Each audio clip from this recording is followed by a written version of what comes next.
विनापरवाना देशी बनावटीची अग्निशस्त्रे आणि जिवंत काडतुसे विक्री करणाऱ्या टोळीचा अकलूज पोलिसांनी पर्दाफाश केला आहे.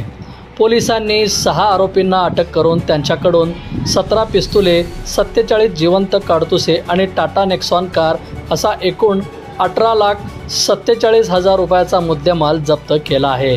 या कारवाईमुळे माडा, पंढरपूर, सांगोला तसेच सांगली आणि कर्नाटकापर्यंत पसरलेल्या बेकायदा शस्त्र विक्रीचे धागेदोरे समोर आले आहेत. अटक आरोपीमध्ये विकास कैलास वजाळे वय वर्ष 31 परिते तालुका माडा, राहुल सतीश माने वय वर्ष 34 राहणार मिरज, महादेव बाळासाहेब कोरके वय वर्ष 30 राहणार करकंब, विजय सदाशिव किरणगी वय वर्ष 34 राहणार शिवणूर कर्नाटक, अनिल पंचलाल मेहता वय वर्ष 32 राहणार रांजणगाव मध्य प्रदेश आणि सुमित नाना लवटे वय वर्ष 19 राहणार भोईटे वस्ती सांगोला यांचा समावेश आहे.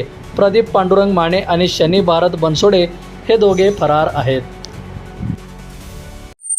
नमस्कार सगळ्यांना. अकलूज पोलीस स्टेशन अंतर्गत एक चांगल्या वेपनचं कारवाई सीझर झालेली आहे. पहिल्यांदा आम्हाला एक आरोपी सापडला. तो राहणारे परिते गावाचा इसम होता टेंभुर्णी हद्दीमध्ये. तसं अकलूज पोलीस स्टेशनला माहिती भेटल्यानंतर त्यांनी ट्रॅप लावून ते आरोपीला अकलूज पोलीस स्टेशन अंतर्गत त्यांनी पकडले. त्याच्यानंतर आम्ही ते कुठं सप्लाय केले होता असं माहिती आणि इन्व्हेस्टिगेशन करत दुसरा आरोपीला पकडले. राहुल माने नावाचा आरोपी त्यांना पकडल्यानंतर आम्हाला त्यांच्याकडून 4 वेपन रिकव्हरी झाला. तसंच आम्हाला त्यांचं इन्व्हेस्टिगेशनमध्ये हे माहिती पडलं की ह्यांनी बरेचशा ठिकाणी त्यांनी वेपन सप्लाय केलेले. खास करून सोलापूर जिल्ह्यामध्ये, सातारा, सांगली असं जिल्ह्यामध्ये ते पकडलेले. ते आरोपी आम्ही पकडल्यानंतर आम्हाला मेन सप्लायर जे होता ते MP मधून हे सगळं वेपन्स आणत होते. गावठी पिस्टल आहे आणि ते MPचं जे आरोपी आहे त्यांना ट्रॅप करण्यासाठी आमचं टीम गेले आणि तिथं सक्सेस भेटलं. तिथं अनिल मेहता म्हणून आरोपी आहे ते त्यांच्यावरती ऑलरेडी गुन्हे दाखल आहे आणि हे जे बाकी जे आरोपी आम्ही पकडलेले तेही गुन्हेगारी आहे. त्यांच्यावरती पण पहिले गुन्हे दाखल आहे. ते मेहताला पकडल्यानंतर आम्हाला तिथूनही 4 वेपन्स रिकव्हरी झाले. तसं टोटल एक 17 वेपन अकलूज पोलीस स्टेशन त्यांचं प्रभारी आणि DYSP आणि त्यांचं पूर्ण DB टीम चांगलं कारवाई करून पूर्ण चेन जे आहे सप्लायर पासून ते डिस्ट्रीब्युशन करत होते आणि लास्ट कोणाला दिलेले आहे त्यांच्यापर्यंत पूर्ण वेपन आता रिकव्हरी झालेले.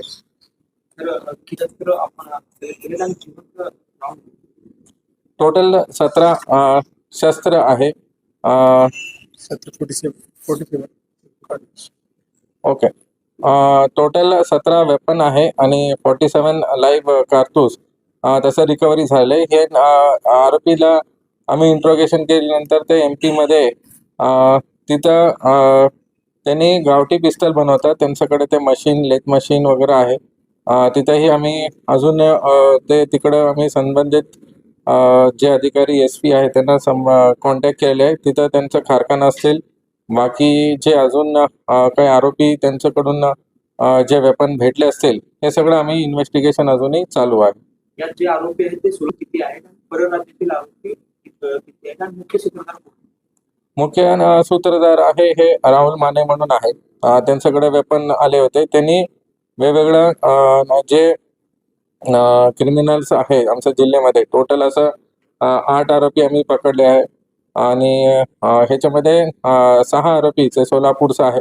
बाकी इतर जिल्ह्याचं पण काही नाव समोर येतात. त्यांनी इंट्रोगेशनमध्ये आज सांगितले की त्यांनी अजूनही वेपन्स मिरज असतील, नंतर सातारामध्ये काही गावामध्ये काही आरोपीकडे दिलेले आहेत असं माहिती येते. आता इन्व्हेस्टिगेशन पुढे अजूनही चालू असतील. फरार आता नाही आहे, सगळ्या आरोपींना पकडलेले आहे. इन्व्हेस्टिगेशनमध्ये अजूनही निष्पन्न अजूनही करायचं आहे. म्हणजे मोठीच कारवाई म्हणाली. पण हे जे आरोपी शस्त्र बाळगत होते ते कशासाठी वापरत होते? कुणाला धमकी देण्यासाठी किंवा याचा वापर? नक्की ह्यांचं क्रिमिनल रेकॉर्ड बघितलं तर असं दिसून येते की हे त्यांचा क्राईम रेकॉर्ड आहे. काही 302 मध्ये वॉन्टेड होतात, काही गुन्हे त्यांच्यावरती दाखल आहे. ते एकंदरीत ते त्यांचा क्राईम दुसरा करण्यासाठी या दुसरं प्लॅनिंग करण्यासाठी असं दिसून येते. अजूनही नक्की ते कुठं वापर करणार होते, कसं काही त्यांनी हे शस्त्राचा वेपन मतलब यूज करून कुठं काही करायचं तसं काही दिसून येत नाही. बट आम्ही सगळं जे नेटवर्क आहे ते पूर्ण आम्ही उद्ध्वस्त केलेले आहे. कुणाकडं अधिकृत परवाना नव्हता. नाही नाही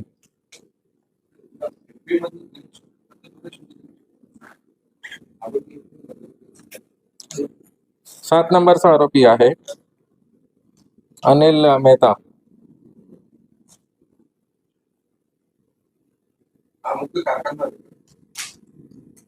ते सप्लायर आहे.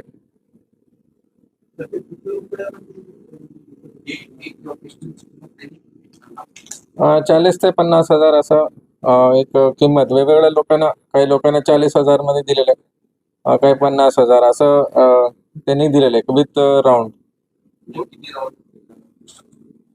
त्यांचं रिक्वायरमेंट अनुसार मतलब ते काही लोकांकडे 6 राऊंड होतं, काही 5 राऊंड होतं, असं त्यांनी सप्लाय केलेलं आहे.